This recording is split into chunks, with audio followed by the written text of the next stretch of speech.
Olá, amigo Down the Clock, seja muito bem-vindo a mais um vídeo desse canal. Eu sou o Felipe Vieira e hoje vamos falar sobre o dia 1 do Combine, que aconteceu ontem, na quinta-feira. Hoje tem mais Combine, então fica de olho, hoje tem live aqui também com o Davis.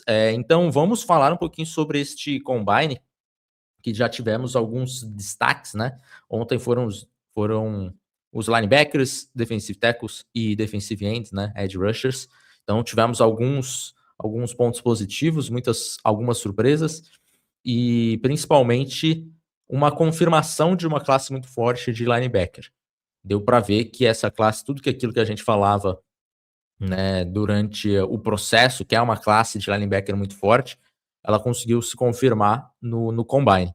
Então vamos falar mais um pouquinho sobre esses linebackers, mas antes não esqueça o seu like, se inscreva no canal caso ainda não seja inscrito e considere se tornar um membro para ajudar o canal a continuar crescendo e a receber conteúdo extra, tá? Vamos começar com os edge rushers, que vamos falar 40 jardas, depois a gente vai falando de algumas outras coisas. Edge rusher, 40 jardas, Arvel Reese, tempo mais rápido, não é nenhuma surpresa, né? Mas que bom para ele que ele conseguiu, né? Esse tempo de 4,46, essa briga pela pick número 2. Acho que o Arvel Reese conseguiu mais uma vez colocar ali um tempero que o New York Jets talvez não passe do Arvel Reese. O companheiro de equipe dele, Sonny Styles, apareceu ali, né?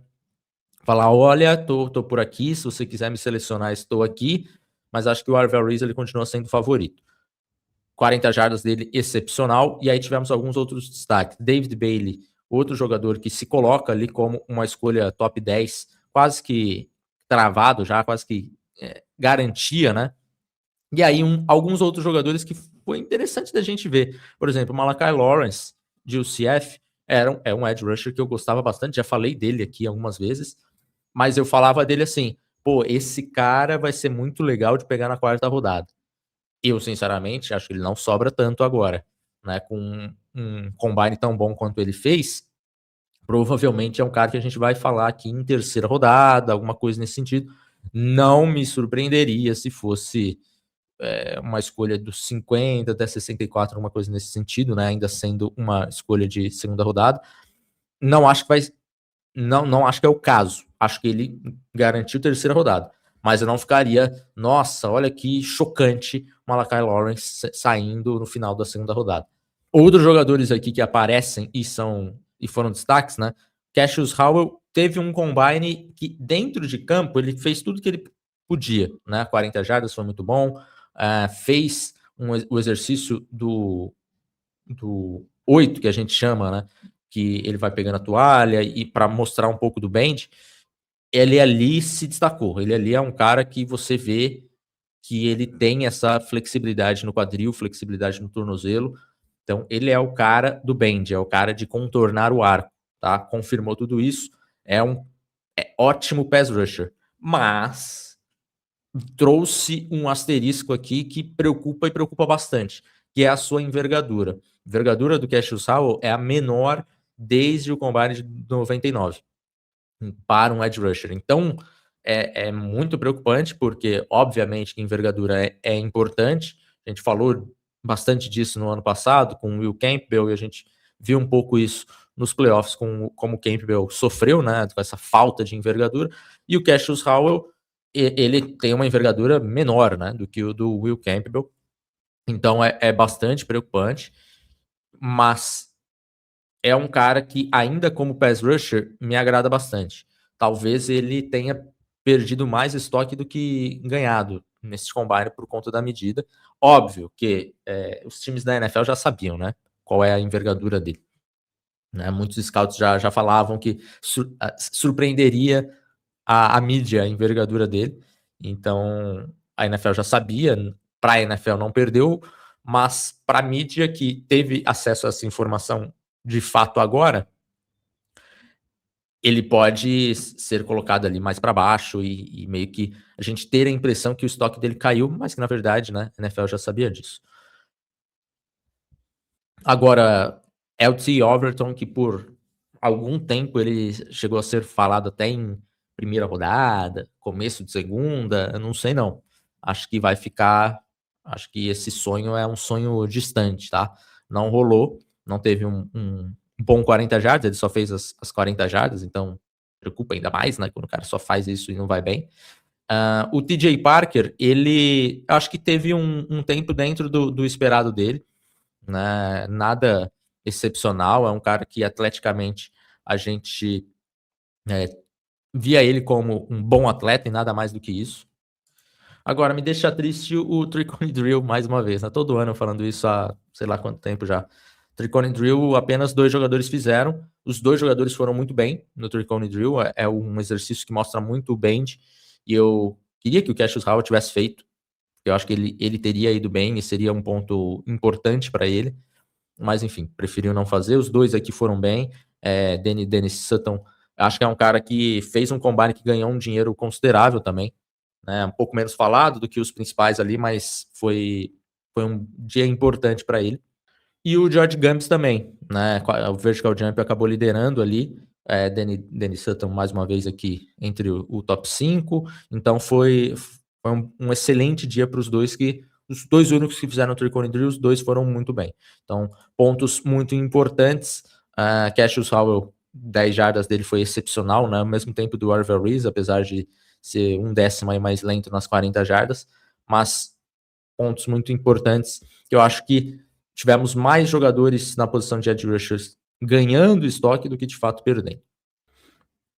Aí partindo para defensive tackles, e tivemos Grayson Halton, para mim sendo o grande destaque da posição. É um cara que eu já falei aqui, é um jogador que eu gosto bastante. O combine dele foi excelente, e acho que ele só confirmou aí tudo que eu tinha de expectativa para ele. Ele vai ganhar o selo My Guy na posição de defensive tackle. Acho que é um excelente valor para você pegar aí no dia 2 do draft. Tivemos o Caleb Banks também fazendo um bom combine. É impressionante pelo peso dele, a envergadura, tudo isso. Mas eu não ficaria extremamente empolgado com o RAS dele. O RAS dele vai ser alto. Acho que deu 9.8, 9.7, alguma coisa nesse sentido. Porque eu sou um pouco... Eu tenho um pouco de medo com o Caleb Banks. Tenho um pouco de medo com esses jogadores muito altos, como é o caso dele, que não conseguem manter o pad level baixo. E acho que esse é o principal problema do Caleb Banks. Então, assim, lógico que o RAS dele vai ser muito alto, porque ele vai ter notas excepcionais lá, né, dentro do RAS, e aí pega essa média, basicamente, do peso dele, da altura, em relação aos seus pares. Então, essa nota muito alta não me empolga a ponto de eu olhar e falar, eu quero esse cara no top 20. Não quero, pode passar, prefiro que outro time arrisque. Não vai ser eu que vou gastar uma cartada no Caleb Banks, tá? Não é um dos meus prospectos favoritos. O combine dele não me enche os olhos, porque eu acho que tem um peso... É um bom combine, não tô falando disso, né? Mas não é um que eu falo, nossa, eu preciso deixar de lado o que a minha cabeça em relação ao peso dele, ao pad level e coisa do tipo, e eu tenho que draftar ele no top 20 porque atleticamente ele é um monstro. Não acho que é o atleticamente, eu acho que é a forma como ele é construído. Como ele é construído, parece que a gente, né, tá montando aqui um robô. Mas peso dele, envergadura, tudo isso, excepcional. E o restante eu acho ótimo, não acho excepcional. É isso. Eu acho que não é o suficiente para me fazer esquecer aqueles outros problemas que eu acho que são muito mais graves. O ponto negativo da classe vai ficar para o Lee Hunter, né? Defensive tackle de Texas Tech. É um cara que tem produção, é um cara que foi bem na temporada. Eu estava empolgado com ele. Acho que era um jogador ali que, ao meu ver, podia ser até o Defensive Tackle 2 na frente do Caleb Banks.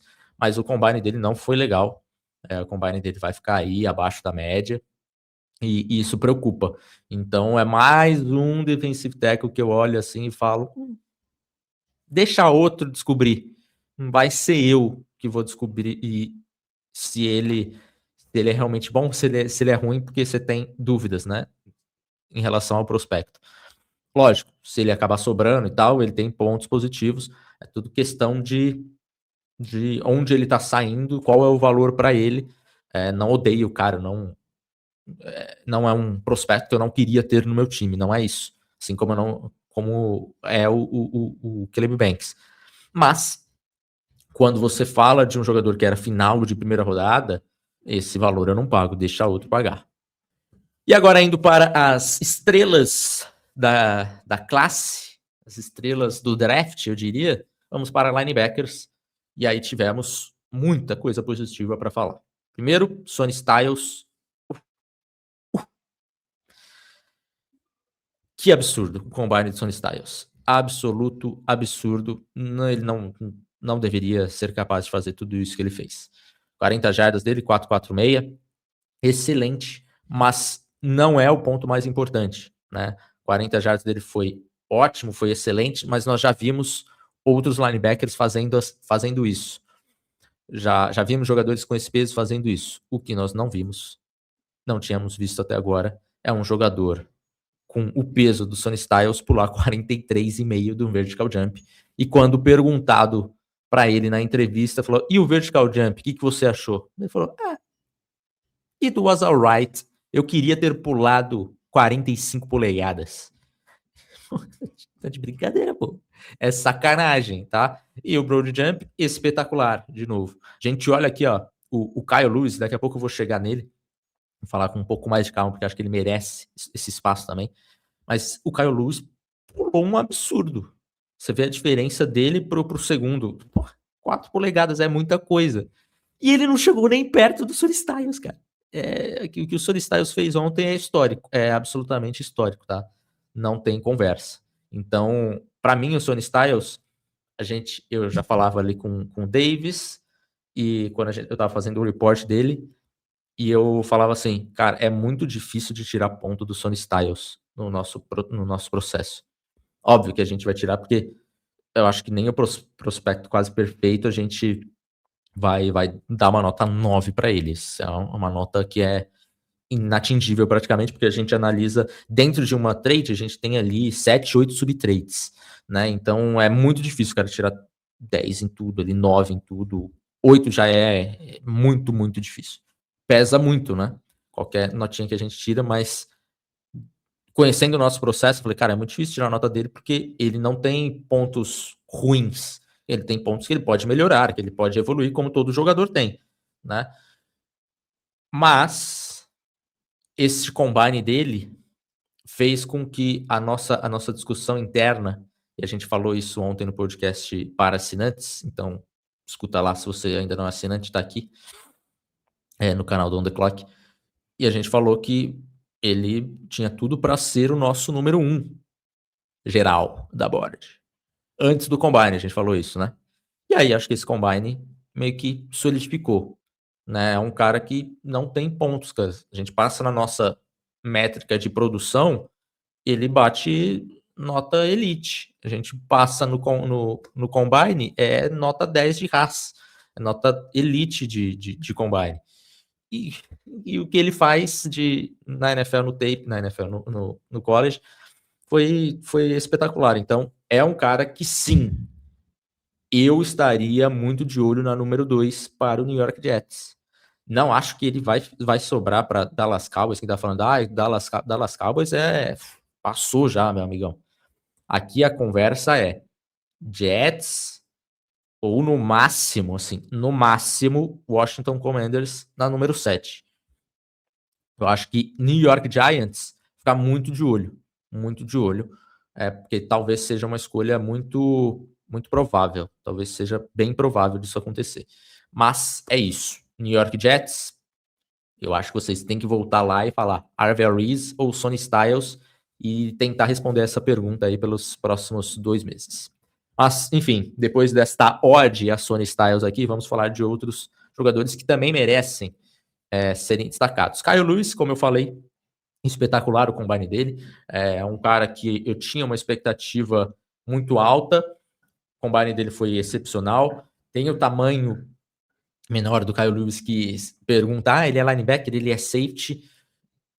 Eu acho que ele é linebacker. Eu acho que ele tem força física suficiente para jogar como linebacker, mesmo tendo tamanho menor que o ideal para a posição.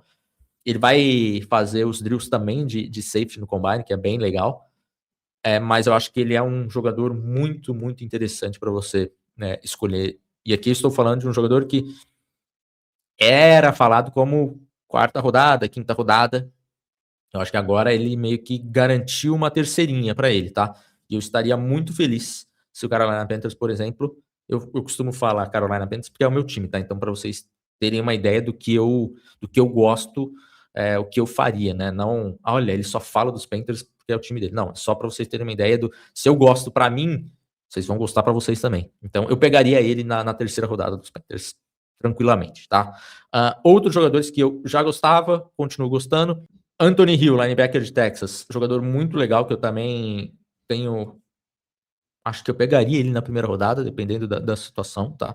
Gosto do jogador, foi bem no combine, bem nas 40 jardas, bem nos pulos, então respondeu todas as dúvidas que poderia ter em relação ao jogo dele. Caleb Arms-Orr, de TCU, já falei dele aqui antes também. Outro jogador que eu gosto bastante, o tape é bom, a produção é boa, o combine foi bom. Então, tica muitos boxes, assim, para um jogador que estava sendo falado em dia 3 também. Não sei se ele, depois desse combine, se ele vai sobrar tanto. Talvez sobre, porque a classe de linebacker é tão boa, que ele acaba sobrando por uma quarta rodada. Acho que quinta é pedir demais. Mas eu acho que acaba sobrando por uma quarta rodada, e eu também pegaria tranquilamente na quarta rodada, dando risada. Jacob Rodrigues, Jake Golday, eu acho que são dois jogadores que também ticaram vários boxes aqui no Combine. Jacob Rodrigues, se tinha uma dúvida sobre, ele não é atleta, não sei o que. Eu não sei porquê, qual é o hate que tivemos em cima do Jacob Rodrigues. Quem assistia Texas Tech, era quase todo jogo, você olhava e falava, cara, ele é destaque da semana, destaque da semana, destaque da semana. Ele jogava bola, jogador de bola, Jacob Rodrigues. Algumas pessoas falavam, ele não é atlético. Eu não sei por que tiraram essa da cabeça, que o Jacob Rodrigues não é atlético, mas ele mostrou no Combine que é suficiente para jogar na NFL por muito, muito tempo, tá? Então, outro jogador que eu pegaria na segunda rodada, Jake Golden, outro linebacker que eu também pegaria na segunda rodada, feliz e contente. Então, mais dois aqui que responderam muitas dúvidas. Jack Kelly, de BYU, foi muito bem também. Outro jogador que eu gosto menos, né, do que esses outros que eu falei. Não é o my guy, mas também é um jogador interessante. Então, assim, de forma geral, essa classe de linebacker, mais uma vez, confirma tudo que a gente vinha falando durante o processo. Não tivemos um jogador horroroso correndo, né? 40 jardas, assim, o mais lento, 4,63, que em algumas classes é um tempo ok, né? Dependendo do jogador. E eu acho que se o seu time está precisando de linebacker e você não conseguir pegar um na free agents, essa é uma classe que você pega dois, dá double dip na posição e sai feliz da vida, porque você vai ter uma possibilidade de pegar dois titulares, tá? Então, classe acho que é a menina dos olhos. Essa é a posição do draft de 2026, posição de linebacker. Sou fã. E eu acho que temos outros jogadores aqui ainda que não participaram de Combine, que também são ótimos jogadores e que podem ser titulares na NFL. É isso. Fechamos por aqui. Um grande abraço. Não esqueça o seu like. Dá like. Vamos bater 500 likes nesse vídeo? 500. Dá para chegar, hein? 500 likezinhos. Ajuda nós. E outra coisa, guia está na pré-venda. O link está aqui embaixo também. Lançamento dia 2 de abril. Preço de R$ 34,90 agora na pré-venda. Depois que é lançado, a gente aumenta para R$ 39,90. Então, corre para aproveitar o preço de R$ 34,90. Um grande abraço, até mais e tchau.